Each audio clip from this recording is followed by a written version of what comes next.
Doctor कविता पाटीदार। धन्यवाद माननीय उपसभापति महोदय।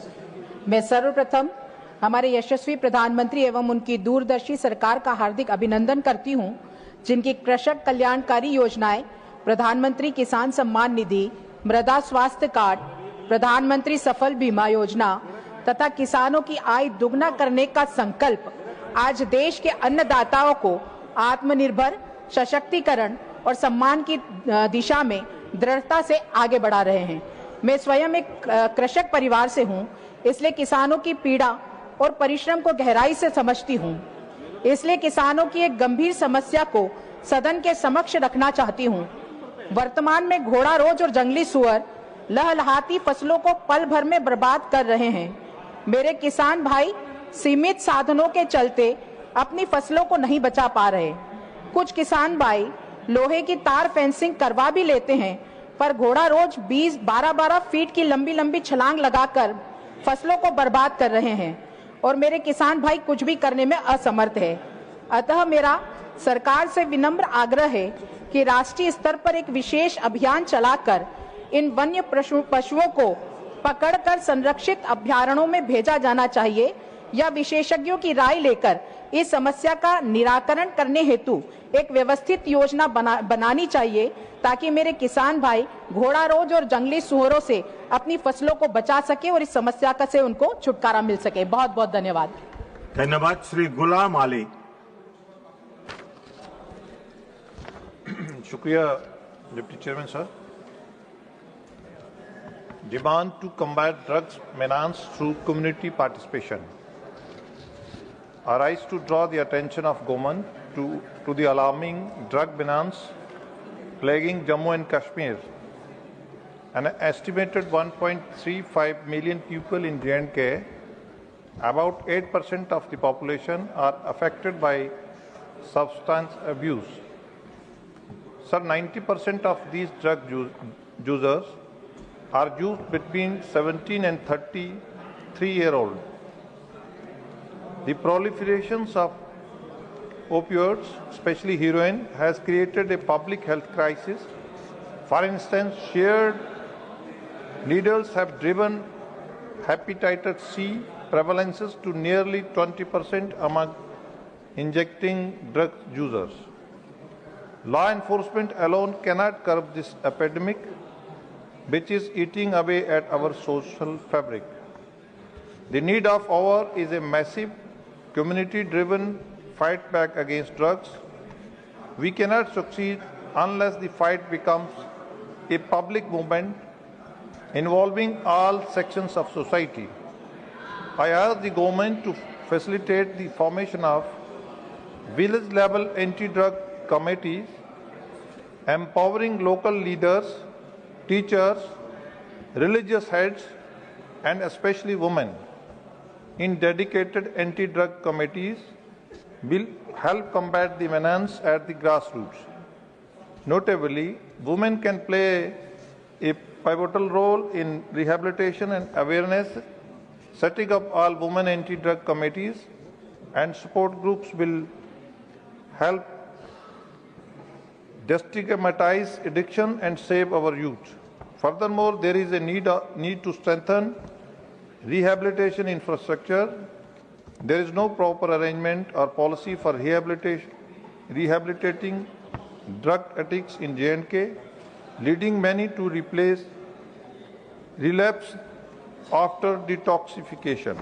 Therefore, I ask the government to establish a comprehensive rehabilitation policy, increase the number of de-addiction centers, ensure follow-up tracking of record individuals, and reintegrate them via skill training. Shukriya. धन्यवाद। श्री सुभाष चंद्र बोस पिल्ले। Sir, we there.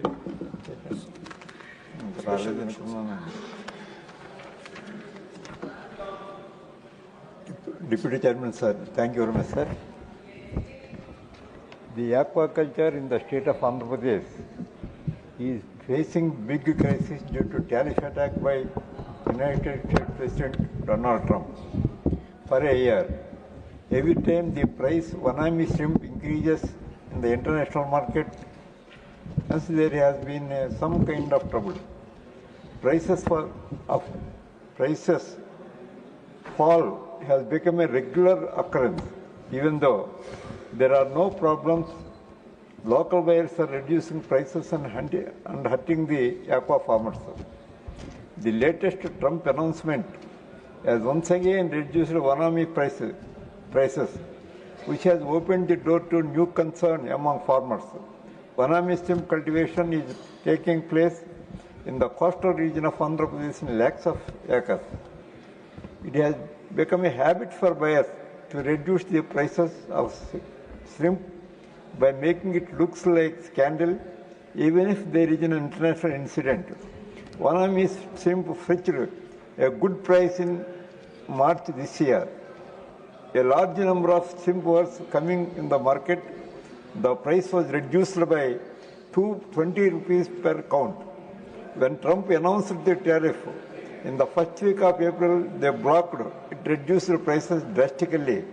The price fell to rupees 60 per count. Later, the US announced that would be postpone the imposition of tariff for 3 months, but it is not worthy. The price was increased by only 15 per count.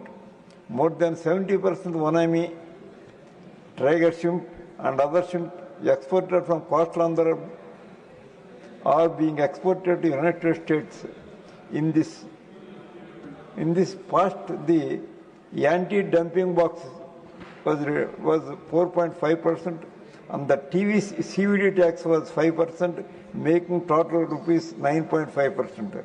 The Trump government is implementing an additional 25% tax on this. Total tax burden is 34.9%. In addition to that, penal tax is another 25%. That is, total tax burden is 59.4% instead of 9.5%. Instead of 9.5%, this tax burden is 59.4%. And the farmers will not hesitate to take a temporary break from cultivation, sir. I urge the central government on behalf of YSR Congress Party to take immediate step to sort out the issue at the earliest possible. Thank you, sir. Thank you, Dr. Bhim Singh.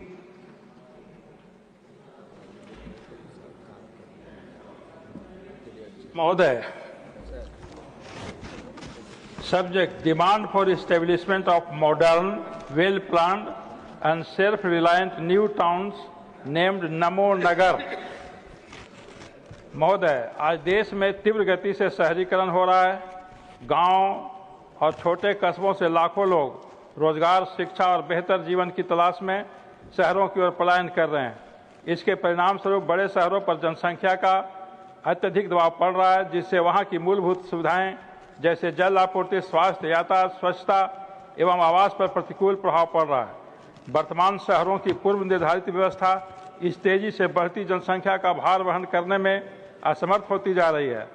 इस परिस्थिति को देखते हुए समय की आवश्यकता है कि देश में नए नगरों की योजना और स्थापना की जाए। ये नगर इस प्रकार विकसित किए जाएं कि सभी आधुनिक सुविधाएं जैसे उच्च गुणवत्ता की शिक्षा, स्वास्थ्य सेवाएं, आवासीय संरचनाएं, सार्वजनिक परिवहन, हरित क्षेत्र और साथ ही साथ स्थानीय स्तर पर रोजगार के अवसर भी उपलब्ध हों। इससे न केवल वर्तमान नगरों पर जनदबाव कम होगा, बल्कि यह नागरिकों को बेहतर जीवन स्तर भी प्रदान करेगा। अतः मैं भारत सरकार से आग्रह करता हूं कि देश के विभिन्न हिस्सों में नमो नगर नाम से आधुनिक, सुनियोजित और आत्मनिर्भर नए नगरों की स्थापना हेतु एक राष्ट्रीय नीति बनाई जाए, ताकि शहरी संकट का समाधान निकाला जा सके और समावेशी विकास को बल मिल सके। धन्यवाद श्री नरेश बांसल। उपसभापति जी, demand for firm policy for waste management in the country. हमारे शहरों में अपशिष्ट प्रबंधन एक गंभीर समस्या है और इस पर तत्काल ध्यान देने की आवश्यकता है। प्रधानमंत्री जी ने इसको समझा और स्वच्छ भारत मिशन की शुरुआत की, जिसके बहुत अच्छे परिणाम आए। अब जरूरी है स्थानीय निकायों में कचरे के निस्तारण की। भारत का ई कचरा उत्पादन लगभग 50% बढ़ गया है। प्रत्येक वर्ष नगर निकाय में ठोस कचरे की मात्रा बढ़ रही है और अनुमान है कि हर साल 110 मिलियन मैट्रिक टन नगर पालिका ठोस अपशिष्ट का उत्पादन होता है। भारत अब आधिकारिक तौर पर अमेरिका और चीन के बाद दुनिया का तीसरा सबसे बड़ा ई कचरा जनरेटर है। इस कचरे के निस्तारण के लिए वैज्ञानिक तरीकों को अपनाने की जरूरत है। ऐसी व्यवस्था होनी चाहिए जिससे बायोडिग्रेडेबल कचरे को स्रोत पर ही अलग किया जा सके और संसाधित किया जा सके। यहाँ तक कि जब कचरा संग्रहण और परिवहन हो भी रहा है तो कचरे का पृथक्करण और पुनर्चक्रण आवश्यकता अनुसार नहीं हो पा रहा है। इसलिए मौके पर ही कचरे का पुनर्चक्रण और पृथक्करण और प्रसंस्करण आवश्यक है। इसके साथ ही पूरी प्रक्रिया को विकेंद्रित करने की आवश्यकता है ताकि स्थानीय स्व सरकारें स्रोत पर कचरे को संभालने के लिए सशक्त हो। सरकार को इस मामले पर तत्काल गंभीरता से ध्यान देना चाहिए। धन्यवाद। धन्यवाद। Shri Sadanand ji. Thank you, Upasabhapati Mahoday. My special mention is need for establishment of 150-bedded ESIC hospital at Mulgaon in North Goa district. I rise to draw the attention of the government to the urgent need for establishment of 150-bedded Employee State Insurance Corporation hospital at Mulgaon in North Goa district in Goa. At present, the ESIC scheme covers over 2.54 lakh insured persons and approximately 8.5 lakh beneficiaries in Goa. A large number of these insured persons reside in North Goa district. Currently, Goa has only one ESIC hospital located in Margaon in South Goa district. This results in difficulties for insured workers who have to travel long distance for seeking timely medical attention and treatment.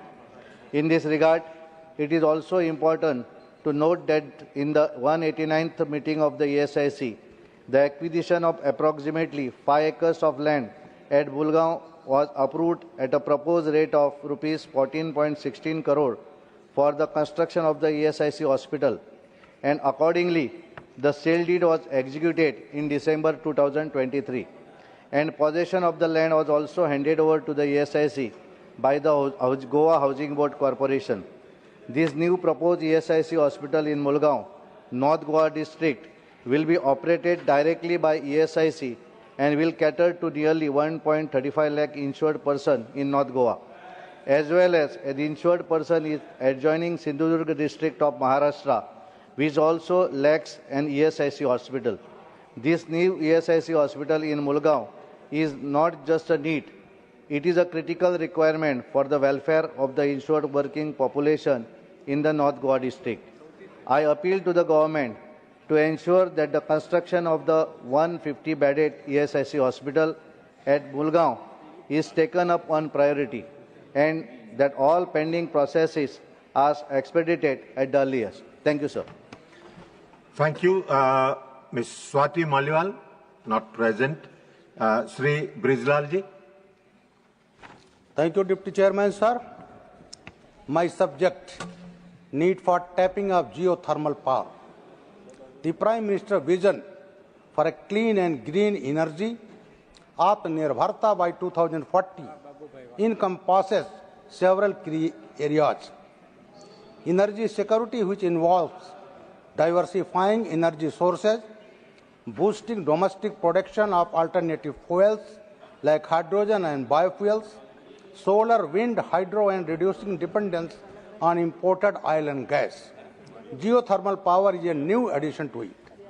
Geothermal energy is a heat from Earth's interior generated by radioactive decay.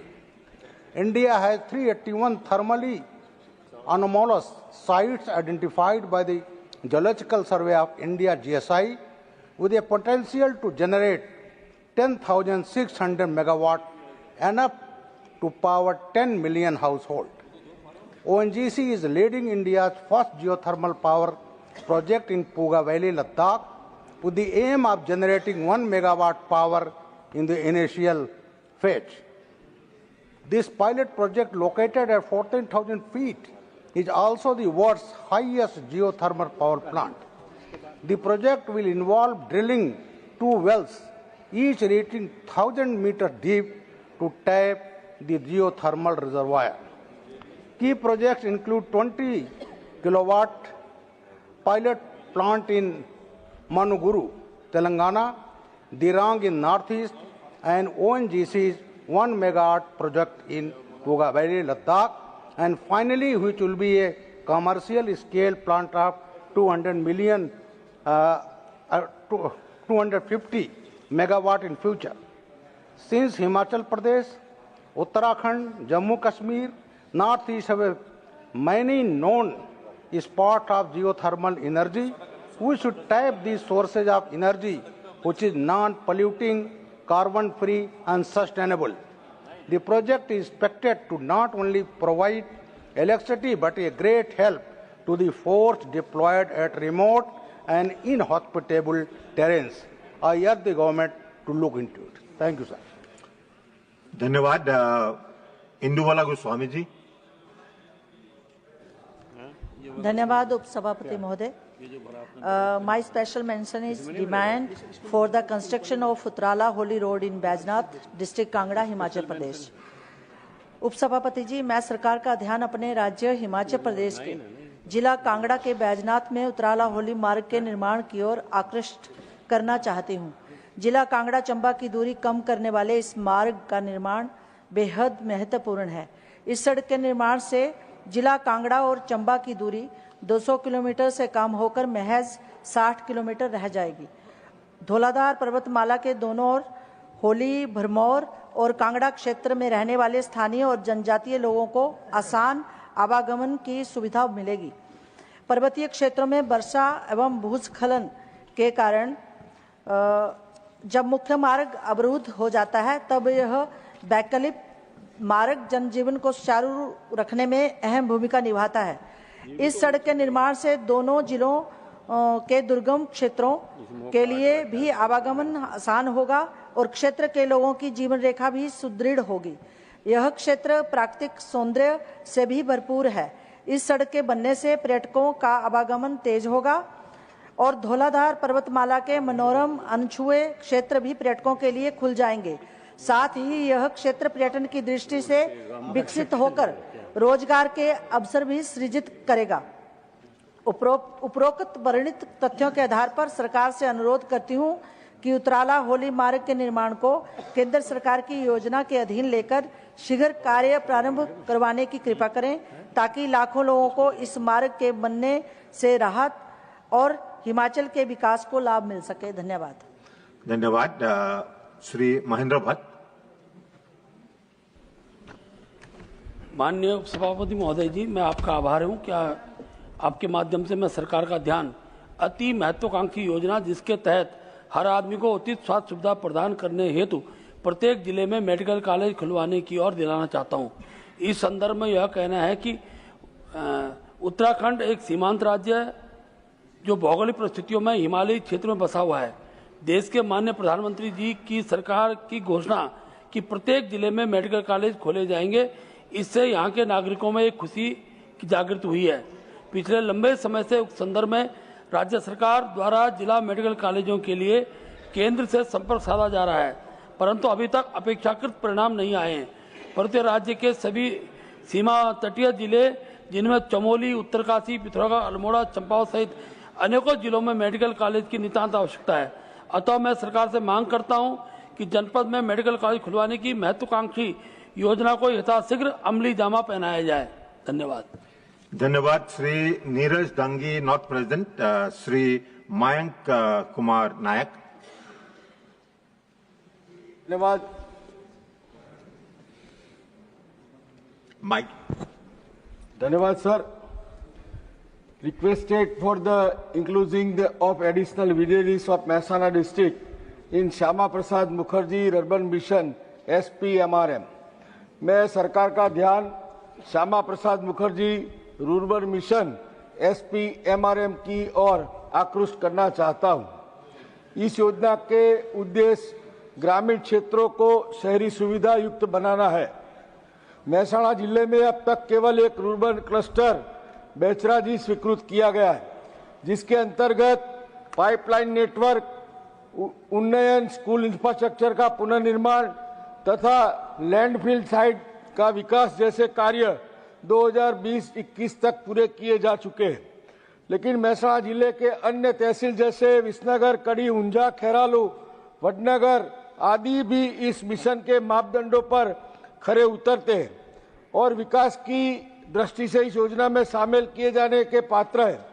मैं सरकार से आग्रह करता हूं कि आगामी चरणों में महसाणा जिले के अन्य गांवों को भी रूरबन क्लस्टर में शामिल कर वहां समग्र विकास को बढ़ावा दिया जाए। Thank you sir. Thank you, Shri Kesari Dev Singh Zala. Thank you, Deputy Chairman, sir. थोड़ा उद्दम काम करिए, sir. Mike. Sir, I rise to my subject today, sir, is the demand for the legal recognition and support for last-minute living wills in India. Sir, I rise today to advocate for the legal recognition and support of last-minute living wills in India, an issue which is vital to preserving human dignity and autonomy in healthcare. A last-minute living will, sir, or an advanced medical directive enables individuals to express their medical preferences should they become unable to communicate, especially in cases of terminal illness, comas, or irreversible conditions. Sir, the right to autonomy in healthcare is enshrined in our Constitution. In 2018, the Honorable Supreme Court upheld the legality of passive euthanasia and affirmed the right to self-determination in the end-of-life care. Yet, despite this landmark ruling, the practical implementation of a last-minute living will remains limited. This gap leaves many vulnerable to prolonged suffering through unwanted medical interventions. To address this, sir, I propose the following. First, the legal accessibility and the awareness. Citizens must be empowered to create these wills easily with clear guidelines and support systems. Secondly, the healthcare integration. Hospitals should be mandated to honor these wills with proper training for medical staff to respect patient directives. Third, the safeguards and the oversights. A medical board must review these wills to ensure ethical compliance and to prevent misuse. And the fourth is the emotional relief that the families get. These wills spared loved ones from making painful decisions during medical crisis. In conclusion, sir, through you, I urge the government to bring legislation that supports the creation and enforcement of last-minute living wills in India. Let us uphold every citizen's right to choose dignity and peace at the end of their lives. Thank you. Thank you. Shri Sujit Kumar. Sir, I rise to draw the attention of the government to the need for establishing a national tribal medicinal research and innovation center in Odisha, which would serve as one of India's richest repositories of tribal ethnomedicine and forest-based medicinal plants. Sir, Odisha is home to many tribal communities, including 30 particularly vulnerable tribal groups, PVTGs, such as Bonda, Dongriya, Kond, and Saura. For generations, these communities have preserved traditional treatments for ailments such as malaria, respiratory disorders, and orthopedic injuries using endemic herbs from Simlipal, Niyamgiri, and Gandhamardan hills of Odisha. Yet the state lacks any dedicated and permanent institutional infrastructure for research, documentation, or value-added innovation in the field of tribal medicine. Despite the identification of over 30 globally valued medicinal plants like vetiver and frankincense, Odisha still lacks a dedicated research center. A local facility, unlike the one recently supported under AIIMS Delhi, would better integrate with the state's ecosystem and tribal communities that preserve this knowledge. Although limited efforts under the National Ayush Mission have supported some cultivation and nursery projects, there is still no centralized innovation hub for tribal medicine. I therefore urge the government to establish such a center with a focus on preservation and scientific validation of tribal medicinal knowledge, B, intellectual property rights protection and benefit sharing with tribal communities, C, support for tribal-led enterprises, and D, promotion of GI tagged tribal medicinal products for global markets. Such an institution, sir, would not only safeguard indigenous traditions but also empower tribal communities as key stakeholders in India's growing Ayush economy. Thank you. Thank you. Dr. Sasmeet Patraji. Honorable Vice Chairman, sir. My special mention today is need for strategic imperative of data availability for India's artificial intelligence and technology startups. Honorable Vice Chairman, sir, I rise to draw attention of the government to a bottleneck that could decide whether India becomes a global artificial intelligence leader or remains a consumer on account of the acute scarcity of structured, high-quality, and interoperable data sets. Data is not merely the new oil. It is the new electricity powering algorithms, training large language models, enabling generative AI, and driving innovation from healthcare to defense technology.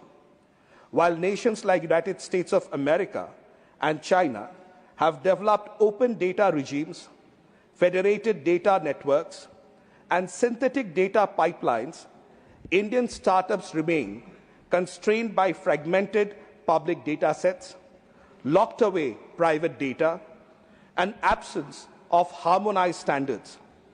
This forces innovators to spend up to 60% of project cost on the data acquisition and cleaning, which is a crippling drag on speed and competitiveness. I urge 6 decisive steps from the government. 1. Establish a national data commons, anonymized, standardized, machine-readable data sets across digital domains. 2nd, mandate inter-ministerial data harmonization so all public data sets follow common formats and metadata standards. 3, create secure public-private data sharing protocols with legal clarity and liability safeguards.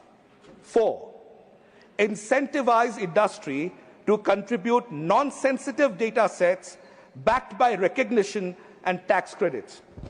5, adopt privacy-preserving computation methods, federated learning, differential privacy, and secure multi-party computation, enabling innovation without compromising citizens' rights. 6, invest in large-scale data annotation and labeling infrastructure, leveraging universities, research institutes, and startups to ensure data sets are AI-ready and globally competitive. Without such infrastructure, India risks importing foreign AI rather than exporting Indian AI.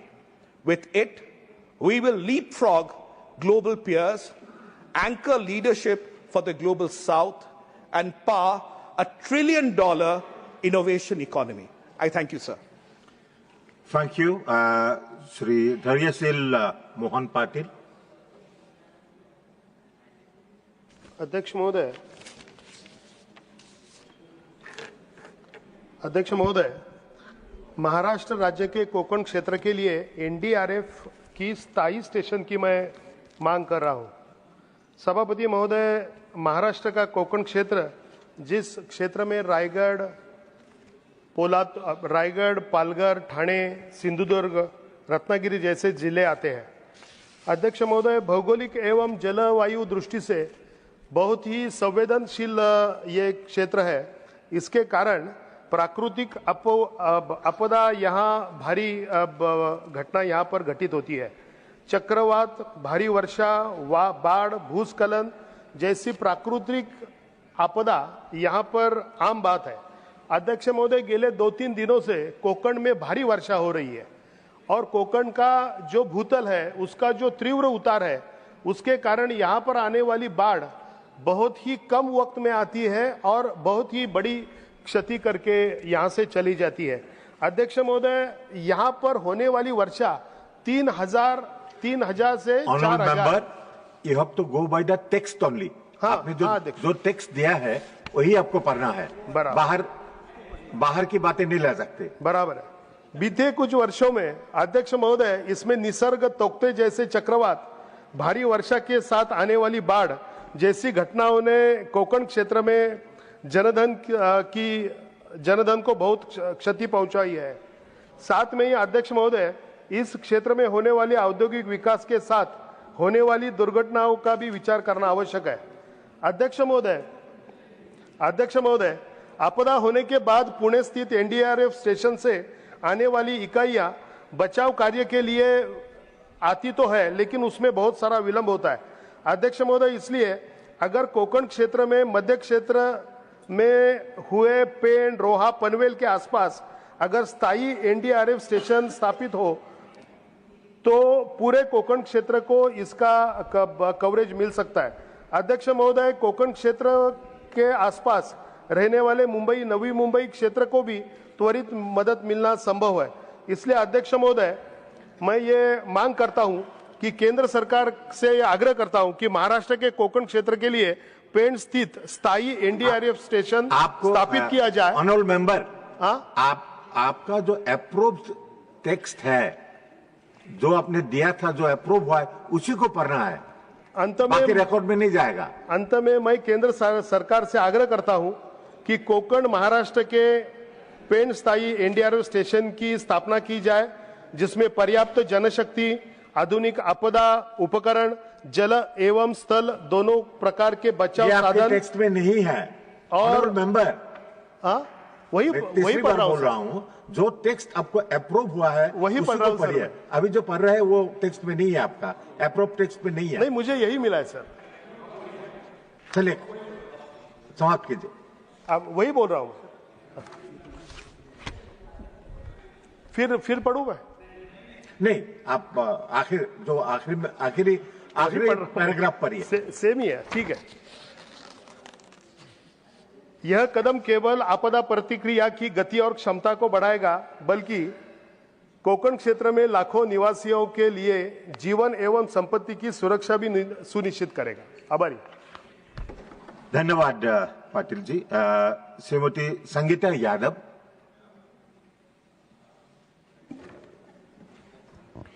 माननीय उपसभापति जी, आपको बहुत बहुत आभार। Subject है मेरा demand to implement the reform for disabled people on priority basis under the Swavalamban योजना।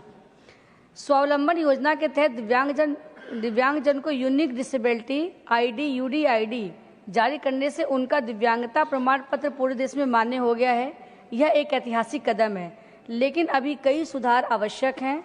अस्थि बाधित दिव्यांगजनों को बैटरी चालित ट्राईसाइकिल देने में 80% की दिव्यांगता की अनिवार्यता के कारण कई दिव्यांगजन जिन्हें शिक्षा, रोजगार के लिए यात्रा करनी होती है, इस सुविधा से वंचित रह जाते हैं। अतः सरकार से अनुरोध है कि 50% से अधिक बेंचमार्क अस्थि बाधित दिव्यांगजनों को इस योजना में शामिल किया जाए।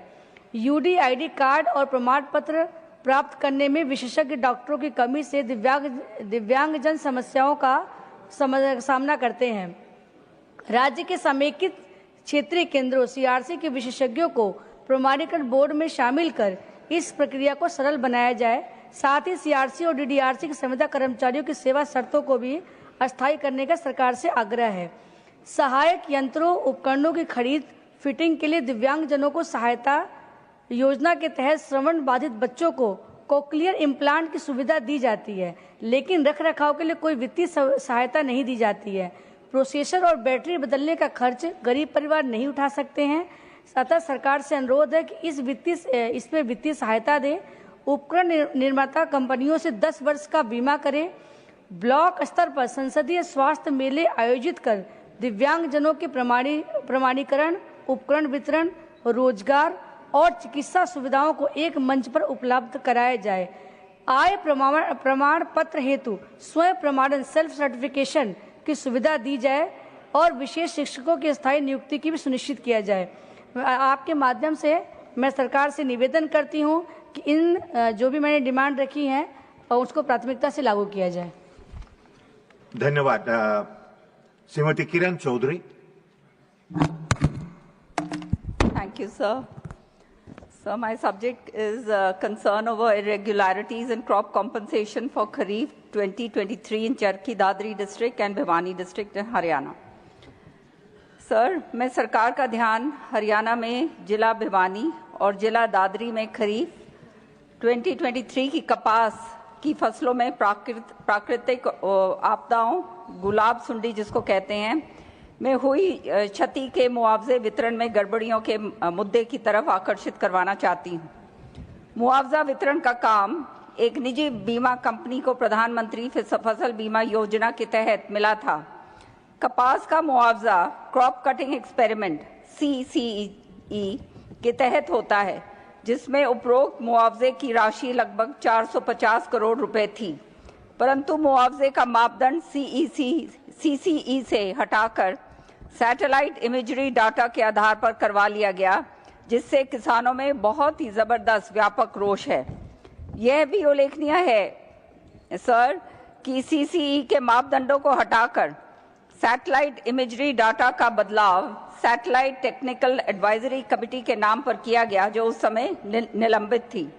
इस निर्णय से किसानों को 340 करोड़ रुपए का नुकसान हुआ तथा निजी कंपनी को 340 करोड़ रुपए की अनुचित फायदा हुआ है। सरकार से मेरा अनुरोध है कि इस मामले में हस्तक्षेप कर किसानों को उचित मुआवजा व सरकारी अमले की जवाबदेही तय करने के लिए मामले की समुचित जांच व आवश्यक कार्रवाई करवाने की कृपा करें, ताकि किसानों को उनका न्याय मिले और उनका मुआवजा पूरा उनको मिले। Thank you. धन्यवाद। Message from Lok Sabha secretary general.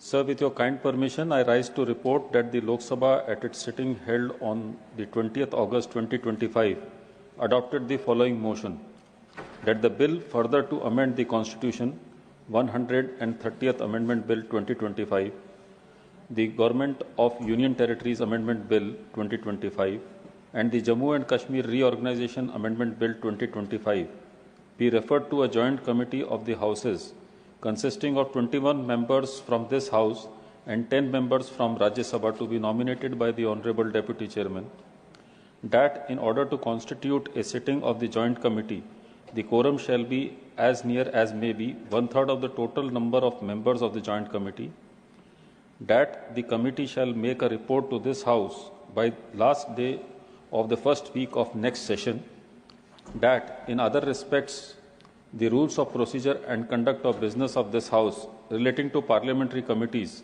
shall apply with such variations and modifications as the Speaker may make, and that this House recommends to Rajya Sabha that Rajya Sabha do join the said joint committee and communicate to Lok Sabha the names of members to be appointed by Rajya Sabha to the joint committee. We'll go back to special mention now. Sri KRN Rajesh Kumar.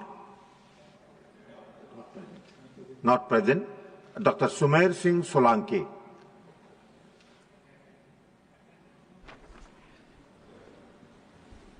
धन्यवाद माननीय उपसभापति महोदय।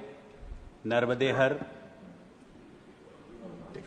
माननीय उपसभापति महोदय, उद्यानिकी फसलें केला, पपीता, संतरा, अनार, आम को प्रधानमंत्री फसल बीमा योजना में शामिल करने से संबंधित मेरा स्पेशल मेंशन है।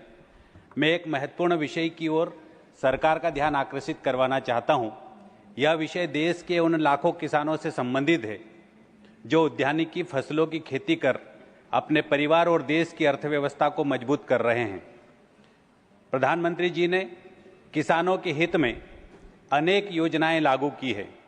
इन्हीं में से एक ऐतिहासिक योजना प्रधानमंत्री फसल बीमा योजना है। इस योजना का मुख्य उद्देश्य प्राकृतिक आपदाओं, अतिवृष्टि, सूखा, ओलावृष्टि, पाला, तूफान आदि कारणों से होने वाली फसलों के नुकसान की भरपाई करना है, जिससे किसानों को उनकी मेहनत का उचित मूल्य और सुरक्षा मिल सके। आज देश के अनेक हिस्सों में प्रधानमंत्री फसल बीमा योजना के अंतर्गत केवल खाद्यान्न, दलहन और तिलहन फसलों को अधिसूचित किया गया है, जबकि उद्यानिकी फसलें जिनमें केले, आम, अनार, संतरा, पपीता जैसी फसलें शामिल नहीं है। इस योजना में अधिसूचित नहीं किया गया है। बड़वानी जिले के 2 लाख हेक्टेयर क्षेत्र में विभिन्न फसलों की खेती की जाती है, जिनमें लगभग 30,000 हेक्टेयर क्षेत्र में उद्यानिकी फसलों का उत्पादन होता है। खास तौर पर केले की खेती की जाती है, जिसका औसत उत्पादन लागत 7 लाख रुपए प्रति हेक्टेयर है। यह लागत तुलना में अधिक हो जाती है अगर कोई प्राकृतिक आपदा जैसे तूफान, ओलावृष्टि इन बागानों को नष्ट कर देती है। तो चिंताजनक बात यह है कि वर्तमान में ऐसी कोई फसल बीमा योजना नहीं है जो इस नुकसान की भरपाई कर सके। मैं सरकार से आग्रह करता हूं कि उद्यानिकी फसलों को तत्काल प्रभाव से प्रधानमंत्री फसल बीमा योजना अंतर्गत अधिसूचित किया जाए या इन फसलों के लिए पृथक बीमा नीति बनाई जाए, ताकि उद्यानिकी किसान भाइयों और बहनों को इसका लाभ मिल सके। जय हिंद, नर्मदे हर। धन्यवाद। श्री महाराजा संजोबा लेसम। Thank you, sir. Sir, my subject of my special mention is demand for two-pronged approach in the construction of Jiribam Imphal Railways project. Sir, Jiribam Khongsang section 55.36 km had already been completed and commissioned in September 2022. However, remaining portion of Khongsang None 18.25 kilometers and the None Imphal 37.02 kilometers are yet to be completed. Apart from frequent burns, blockades and extortion, etc., our national highways are prone to mud and landslides during the rainy seasons, which hampers the movement of good trucks carrying essential commodities in the state. So, the speedy completion of this railway project will be the only solution for all these inconveniences. I therefore draw the kind attention of government to start the construction works also from Imphal and so as to speed up the project. As of now, the construction work is being progressed only from Jiribam side. Therefore, two-pronged approach for construction from both sides will give the required impetus to move the construction works towards a speedy completion. Otherwise, it will take another 2 or 3 more years to complete the project. Thank you, sir. Thank you. Dr. Fawzia Khan, not present. Srimati Maya Narodia. त्वदीय पाद पंकजम नमामि देवी नर्मदे। धन्यवाद उपसभापति महोदय जी, आपने इस महत्वपूर्ण विषय पर मुझे बोलने का अवसर प्रदान किया। मैं आपके माध्यम से सरकार का ध्यान एक अत्यंत महत्वपूर्ण विषय की ओर आकर्षित करना चाहती हूं, जो देश भर के करोड़ों अन्य पिछड़ा वर्ग ओबीसी से संबंधित छात्रों और युवाओं से जुड़ा हुआ है। यह एक स्थापित तथ्य है कि केंद्रीय सेवाओं और शैक्षणिक संस्थानों में ओबीसी आरक्षण का लाभ लेने के लिए उम्मीदवारों को हर वर्ष नया जाति प्रमाण पत्र प्रस्तुत करना अनिवार्य होता है, जबकि अनुसूचित जाति एससी और अनुसूचित जनजाति एसटी वर्ग के उम्मीदवारों के लिए ऐसी कोई वार्षिक नवीनीकरण की प्रक्रिया अनिवार्य नहीं है। माननीय महोदय जी, यह दोहरा मापदंड न केवल अनुचित है, बल्कि इससे छात्रों को हर वर्ष अनावश्यक प्रशासनिक प्रक्रियाओं से गुजरना पड़ता है, जिससे न केवल समय और संसाधनों की बर्बादी होती है, बल्कि कई बार योग्य अभ्यर्थी अंतिम तिथि तक प्रमाण पत्र न जमा कर पाने के कारण सुनहरे अवसरों से वंचित रह जाते हैं। मैं सरकार से अनुरोध करती हूं कि इस विषय पर गंभीरता से विचार करें और ओबीसी अभ्यर्थियों के लिए भी जाति प्रमाण पत्र को स्थायी रूप से मान्यता देने की व्यवस्था करें, जैसा कि एससी और एसटी वर्ग के लिए प्रचलित है। धन्यवाद। धन्यवाद। Doctor Sikandar Kumar. Thank you, sir, for giving me the opportunity to speak on very important subject. My special mention is on concern over the effects of plastic pollution. महोदय, मैं सरकार का ध्यान भारत में प्लास्टिक अपशिष्ट की बढ़ती गंभीर समस्या की ओर आकर्षित करना चाहता हूं। प्लास्टिक ने आधुनिक भारत जीवन में क्रांति तो ला दी है, लेकिन इसके साथ साथ अब यह गंभीर पर्यावरणीय चुनौती भी बन गया है। पहाड़ी राज्यों हिमाचल प्रदेश, उत्तराखंड, नॉर्थ ईस्ट इत्यादि कई राज्यों में प्लास्टिक से बने सामानों का उपयोग, कटलरी, पैकेजिंग, दैनिक उपभोग लगातार बढ़ने से पर्यावरण में प्रदूषण और नए युग के लिए स्वास्थ्य का गंभीर संकट उत्पन्न हो गया है।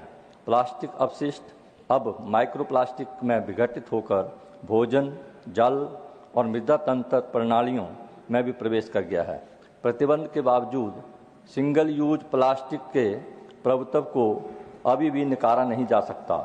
मैं भारत सरकार से आग्रह करना चाहता हूं कि भारत के बढ़ते प्लास्टिक अपशिष्ट के संकट को दूर करने के लिए कड़े प्रयासों और कठोर नियमों के निर्धारण की समीक्षा की जाए, जिससे इस गंभीर समस्या के दुष्परिणामों से भविष्य को बचाया जा सके। धन्यवाद।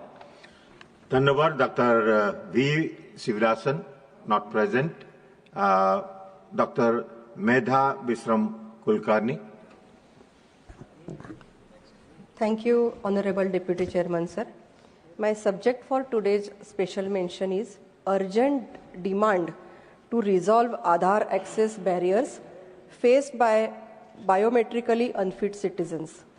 Honorable Deputy Chairman, sir, I rise to draw the attention of this august House to an urgent and deeply concerning issue affecting thousands across our country. There are countless citizens, particularly senior citizens, persons with disabilities, manual laborers, farmers, and those in rural and remote areas who are unable to authenticate their Aadhaar due to worn out fingerprints, retinal damage, or physically impairments.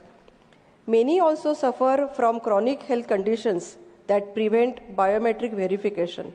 As a result, they are being denied access to essential services such as food rations under PDS, old age pensions, healthcare benefits, and even banking. This is not merely a technical flaw, it is a denial of dignity and basic rights to the most vulnerable. While UIDAI does provide for exceptional enrollment and alternative mechanisms such as facial recognitions and OTP-based authentication, these alternatives are not being implemented effectively at grassroots. Frontline staff are often unaware and unwilling to facilitate such cases. Sir, I urge the government to take the following steps on priority. Implement alternative Aadhaar authentication methods in mission mode. Ensure no citizen is denied access to welfare due to biometric mismatch. Launch a nationwide awareness campaign and establish dedicated grievance redressal system. Appoint a nodal officer in each district to ensure easy access and swift resolution. Sir, I urge the government to look into this matter. Thank you, sir. Thank you, Sri Samik Bhattacharya. Thank you, sir. The subject concern over impediments in completion of the new Godia Sector 5 and Airport Metro line in Kolkata. I wish to draw the attention of the government to delay in completion of the new Godia Sector 5 Airport Metro corridor, a project critical to the urban mobility infrastructure of Kolkata. While significant progress has been made and the stretch from New Godia to Sector 5 is almost ready for commissioning, a crucial 366-meter segment near Chinglihatta remains incomplete. The short but vital section has become a choke point, holding up the inauguration and operation of the entire route. The delay not only undermines the spirit of the timely infrastructure delivery, but also deprives lakhs of daily commuters, especially IT professionals, students, airport-bound passengers, of a last and modern transport solution.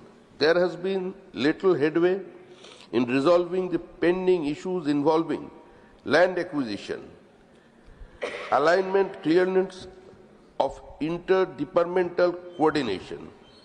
I urge the government to ensure that the remaining stretch at Chinglihatta is expedited on priority, Completion of this metro corridor will significantly boost connectivity between South Kolkata, the IT hub at Sector 5 and the airport, benefiting the city's economy and easing urban mobility. Thank you, sir. Thank you, Sri Sanjay Singh. Not present. Sri Sanjay Seth. Not present. Srimati Devi Mathur. Not present. Dr. K. Lakshman. Thank you, sir, for allowing me to speak on the most concerned and alarming issue. The subject is concern over menace of online gaming and betting apps among youth. I rise to express concern over the exploding menace of online gaming and betting apps that are rapidly ensnaring the Indian youth. These platforms, camouflaged as entertainment or skill-based games, are driving countless individuals into addiction, debt, and even suicide. In cities like Hyderabad, suicide helplines have reported a 60% surge in distress calls from betting addicts. In one harrowing case, a young girl fell into a 9 lakh debt trap after initially winning on a casino app. Tragically, such stories are now common across states. What makes this worse is the glamorization of these platforms by celebrities and influencers, whose endorsements mislead lakhs of impressionable users. This cannot be allowed to continue unchecked. Sir, I request the government to take multi-pronged action, that is to launch a nationwide digital de-addiction awareness campaign to educate youth and families about the psychological and financial harms. There is a need to bring strict and centralized regulation over online betting and real money gaming apps, including mandatory age verification, spending caps, and Aadhaar-linked logins. ASCI, Advertising Standards Council of India, is required to be empowered to regulate and prohibit celebrity endorsements of such apps. Further, banning of all betting and gambling platforms that endanger social and financial stability may be considered. Let us act before a generation is lost chasing illusions behind screens. We must uphold the safety and dignity of our youth, the architects of Vikasit Bharat. Thank you, sir. Thank you. Sri Raghav Sadda. Thank you, sir, for permitting me to raise an important issue under special mention. My subject is demand for free subscription of advanced generative AI tools to all Indians. Bharat के हर नागरिक को advanced generative AI tools की मुफ्त subscription दी जाए। आज दुनिया बहुत तेजी से बदल रही है। इस बदलती हुई दुनिया में एआई सिर्फ एक टेक्नोलॉजी नहीं बल्कि एक अपॉर्चुनिटी है, आगे बढ़ने की, सपने देखने की और उन्हें पूरा करने की। ये हमारे किसान भाइयों के लिए स्मार्ट खेती है, स्टूडेंट्स के लिए 24/7 अवेलेबल ट्यूटर है, व्यापारियों के लिए बिजनेस प्लानर है, नौजवानों के लिए करियर गाइड है और बुजुर्गों के लिए डॉक्टर भी है। आपके हर सवाल का जवाब, आपकी हर समस्या का समाधान एआई के पास उपलब्ध है। यही कारण है सर कि आज यूएई, सिंगापुर, चाइना जैसे देश अपने हर नागरिक को एडवांस्ड एआई की सेवा, फ्री एक्सेस, फ्री सब्सक्रिप्शन दे रहे हैं। वहीं भारत में जहां 140 करोड़ सपने पलते हैं, लोग इन एडवांस्ड एआई टूल से वंचित हैं, सिर्फ इसलिए क्योंकि ये टूल्स महंगे हैं। एक रिसर्च कहती है कि 2030 तक आर्टिफिशियल इंटेलिजेंस $15 ट्रिलियन की वैल्यू क्रिएट करेगा। अगर हम इस रेस के लिए अभी से तैयार नहीं हुए तो भारत इस रेस का विजेता बनने की बात तो छोड़िए, इस रेस से बहुत पीछे छूट जाएगा। अगर भारत सरकार हर नागरिक को एडवांस्ड जनरेटिव एआई टूल्स जैसे कि chat GPT, Gemini, Grok, Claude को सभी उम्र के और हर वर्ग के स्थानीय भाषाओं में मुफ्त और सुरक्षित तरीके से उपलब्ध कराए तो यह देश की प्रोडक्टिविटी कई गुना बढ़ा सकता है और लोगों का कीमती समय बचा सकता है। चाहे कोड लिखना हो, डेटा एनालिटिक्स हो या कोई सरकारी फॉर्म भरना हो, ये सारे काम एआई की मदद से और आसानी से और जल्दी से किए जा सकते हैं। यह डिजिटल डेमोक्रेसी की ओर अगला कदम है। ताकि आर्टिफिशियल इंटेलिजेंस की इस क्रांति में कोई भारतीय पीछे ना छूटे और इंडिया सचमुच में डिजिटल इंडिया बने। मेरी सरकार से यह मांग है कि इस विषय पर ध्यान दिया जाए। जय हिंद। धन्यवाद। Shri Ramjilal Suman, not present. Doctor Dinesh Sharma. धन्यवाद माननीय उपसभापति महोदय, आपने समसामयिक विषय के संबंध में कि बच्चों में और युवाओं में जो विसंगतियां, असमानताओं का भाव जागृत होता है, उसके संबंध में मुझे वक्तव्य देने का अवसर प्रदान किया। आपका आभार। मैं सरकार का ध्यान बच्चों में पौराणिक और शास्त्रीय ज्ञान की कमी की ओर आकर्षित करना चाहता हूं। आधुनिक जीवन की भागदौड़ में हमारे बच्चे हमारे समृद्ध सांस्कृतिक और धार्मिक धरोहर से दूर होते जा रहे हैं। तकनीकी विकास और आधुनिक शिक्षा के कारण बच्चों में पौराणिक कथाओं, शास्त्रों और हमारे महान विचारों की जानकारी का अभाव होता जा रहा है। हमारे शास्त्रों में निहित ज्ञान और पौराणिक कथाओं में निहित नैतिक और सांस्कृतिक मूल्यों का स्थान बच्चों के जीवन में विशेष महत्व रखता है। ये ज्ञान न केवल उनकी नैतिकता और चरित्र निर्माण में सहायक होते हैं, बल्कि हमारे समाज की मूल परंपराओं और सांस्कृतिक पहचान को भी संरक्षित रखते हैं।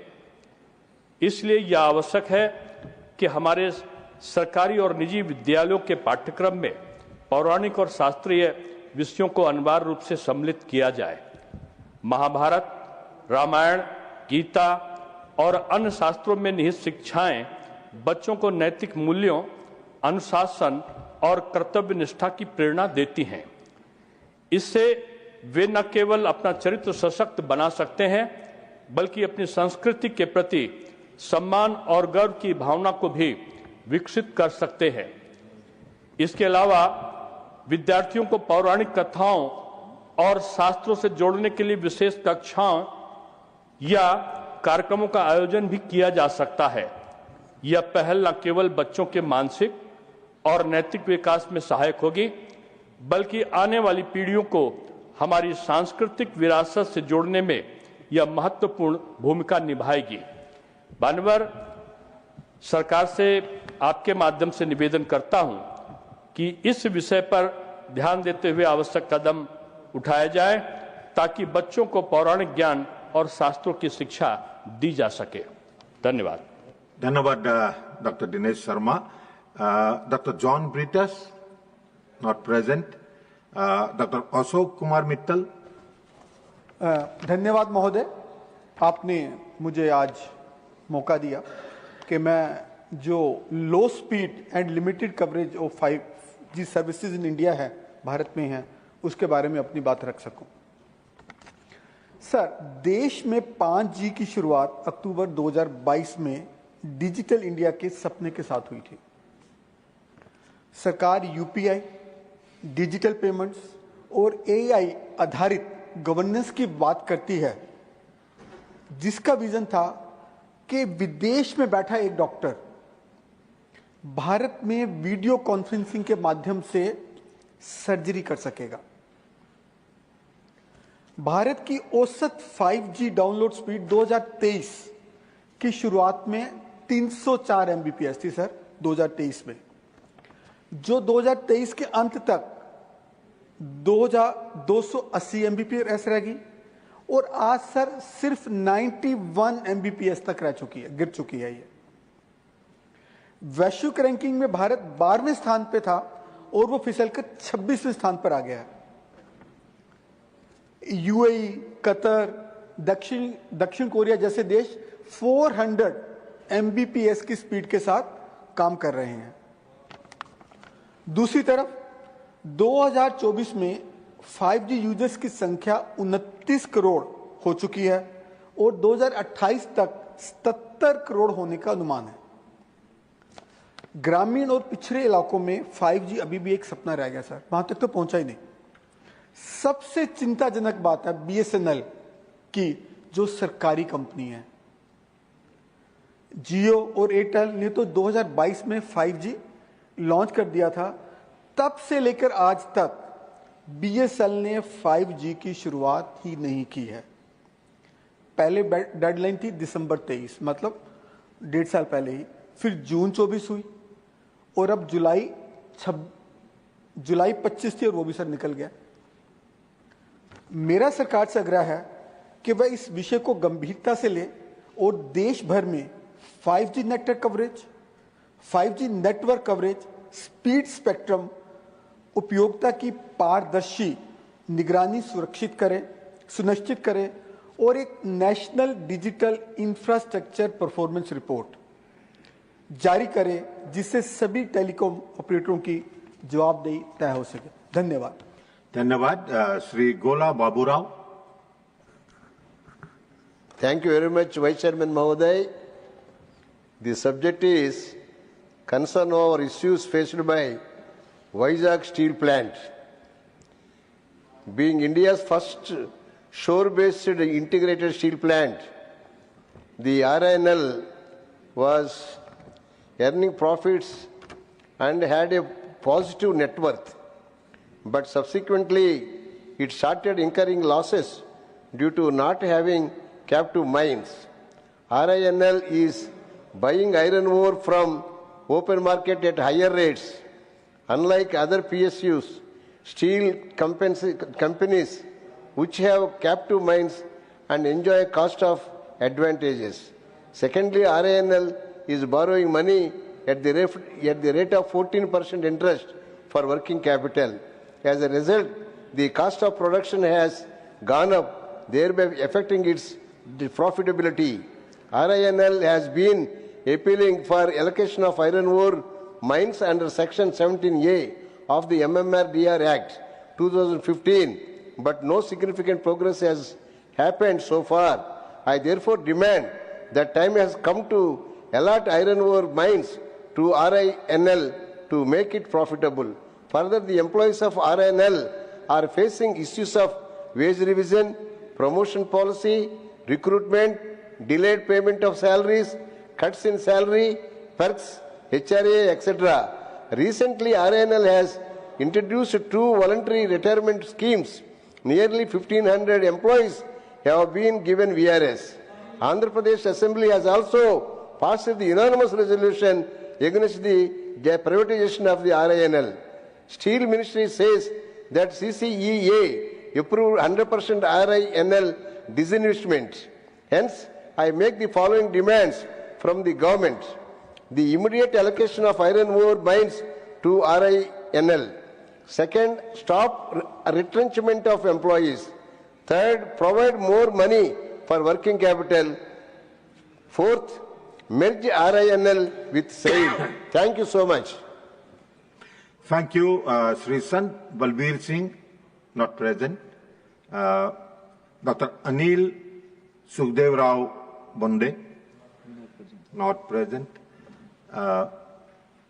Sri Santosh Kumar P, not present. Sri Mithilesh Kumar Ji.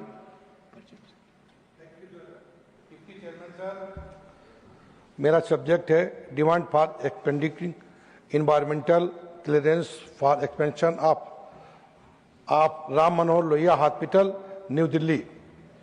मैं नई दिल्ली स्थित डॉक्टर राम मनोहर लोहिया अस्पताल में सुपर स्पेशलिटी ब्लॉक के विस्तार कार्य में हो रही देरी का मुद्दा उठाना चाहता हूं मान्यवर, जो मुख्यतः प्रक्रियात्मक और पर्यावरणीय स्वीकृतियों में आ रही बाधाओं के कारण लंबित है।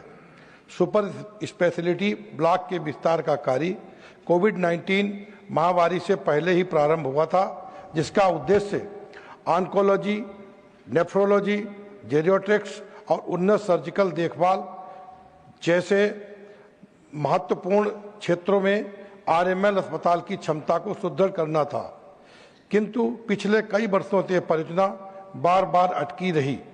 पहले महामारी कारण, बाद में दिल्ली वन विभाग से स्टेप सेकंड वन स्वीकृति प्राप्त करने में देरी के कारण विस्तार के लिए चिन्हित 8.8 एकड़ भूमि पर पेड़ हैं और विस्तृत पर्यावरणीय प्रभाव आकलन रिपोर्ट प्रस्तुत करने तथा 10.1 प्रतिपूरक वृक्षारोपण की प्रतिबद्धता के कारण स्वीकृतियां वर्षों तक लंबित रहीं। अब ये परियोजना अप्रैल 2026 तक पूरे होने की स्थिति में है। हाल ही में 470 करोड़ की लागत से मेडिकल कॉलेज ब्लॉक के निर्माण हेतु एक नई विस्तार परियोजना को स्वीकृति दी गई है, जिसके तहत MBBS सीटों को 100 से बढ़ाकर 250 किया जाएगा और ये परियोजना तेजी से आगे बढ़ रही है। मैं सरकार से आग्रह करता हूं कि वो महत्वपूर्ण सार्वजनिक स्वास्थ्य अवसंरचना से जुड़ी परियोजनाओं के लिए स्वीकृति परियोजनाओं की पुनर्रचना की जाए और पारिस्थितिक संतुलन बनाए रखते हुए त्वरित स्वास्थ्य सेवाओं की आवश्यकता को ध्यान में रखते हुए स्वीकृति हेतु एक फास्ट ट्रैक तंत्र स्थापित की जाए। बहुत बहुत धन्यवाद। धन्यवाद। Miss Swati Maliwal. Thank you, Chairman, sir, for allowing me to speak, to put up a special mention on a crucial issue. Sir, Delhi और अन्य बड़े शहरों में अवैध डेयरियां एक गंभीर समस्या बन चुकी हैं। गाय को हमारे समाज में मां का दर्जा दिया गया है, लेकिन कई अवैध डेयरियां मुनाफे की भूख में गौ माता पर अत्याचार कर रही हैं। दूध निकालने के बाद इन गाय और भैंसों को दिन भर सड़कों पर छोड़ दिया जाता है।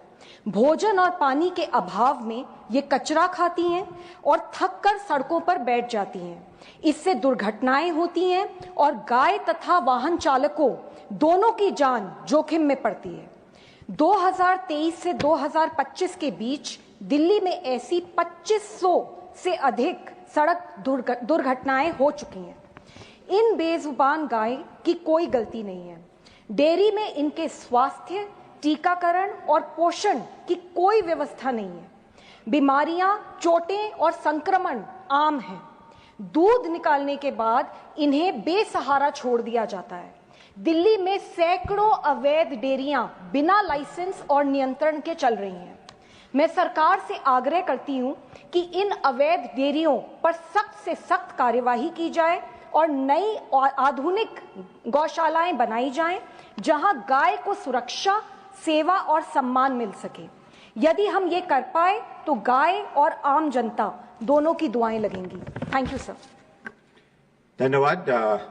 The House stands adjourned to meet at 11 a.m. on Thursday, the 21st August 2025.